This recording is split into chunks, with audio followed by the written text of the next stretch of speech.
জীবনের মোড় ঘুরিয়ে দেওয়ার জন্য একটি গল্পই যথেষ্ট। একদা একটি গ্রামে পথ দিয়ে কিছু ব্যাঙ হেঁটে যাচ্ছিল।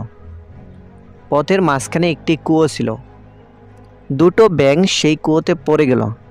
উপরের ব্যাঙগুলো বলতে লাগলো, তোমরা তো আর বাঁচবে না। এই কথা শুনে একটি ব্যাঙ হাল ছেড়ে দিল। সে অবশেষে মারা গেল। আরেকটি ব্যাঙ কখনোই হাল ছাড়ে নাই। সে লাফাতে শুরু করলো। লাফাতে লাফাতে এক সময় সে উপরে উঠে গেল। পরে জানা গেল সেই ব্যাঙটি বধির ছিল। এই গল্প থেকে আমরা কি শিখলাম?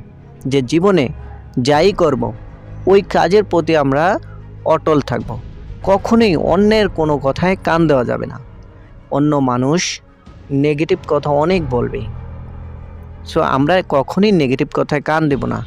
যতক্ষণ না পর্যন্ত সফল হই ততক্ষণ পর্যন্ত আমরা চেষ্টা চালিয়ে যাবই। এটাই আমাদের লক্ষ্য হওয়া উচিত।